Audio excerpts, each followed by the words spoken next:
சிவாய நம. சித்திரை நட்சத்திரம். சித்திரை நட்சத்திரத்துடைய மிருகம் ஆண் புலி. புலியோட குணம் வேட்டையாடுதல்.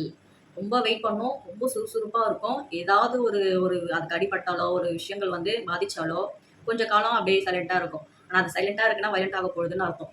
புலியோட குணமே பாயறது தானே, பொறுமையாக காத்திருந்து. ஸோ இதெல்லாம் வந்து சித்திரையில் பிறந்தவங்க இருப்பாங்க. ரொம்ப ஆக்டிவிட்டியாக இருப்பாங்க, பயப்படவே மாட்டாங்க. புலி எப்படி தைரியசாலியாக இருக்கும் அதே மாதிரியான ஒரு தைரியசாலியாக இருப்பாங்க.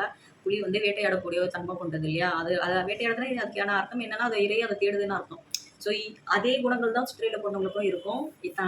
நிறைய உழைச்சிக்கிட்டே இருப்பாங்க, உழைப்பாளியாகவும் இருப்பாங்க. என்னன்னா ரொம்ப ஹார்ட் ஒர்க் பண்ணுவாங்க.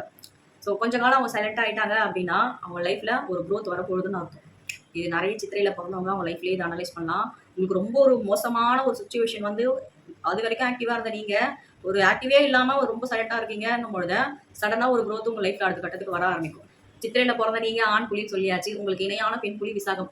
ஸோ விசாக நட்சத்திரத்தில் பிறந்தவங்களோட மிருகம் வந்து பெண் புலி. ஸோ ஒரு ஆண் புலியோட ஒரு பெண் புலி வந்து இணையும் பொழுது இல்லற வாழ்க்கை சிறக்கும். இதுக்கு தான் வந்து மேஜராக வந்து இந்த மிருக பொருத்தங்கள் எல்லாம் பார்க்குறதே. நட்சத்திரங்களை பேர் பண்ணக்கூடாதான்ற ஒரு கேள்வி வரும். இந்த ஒரு வார்த்தையை நான் எல்லாத்துலேயும் இப்போ ரிப்பீட் பண்ண வேண்டியதாக இருக்குது.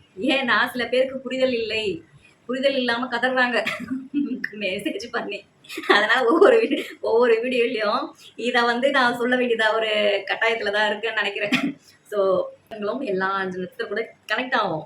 கனெக்ட் ஆகுறதுல எது சந்தோஷமாக இருக்கும்ன்றது ஒன்று இருக்கு இல்லையா.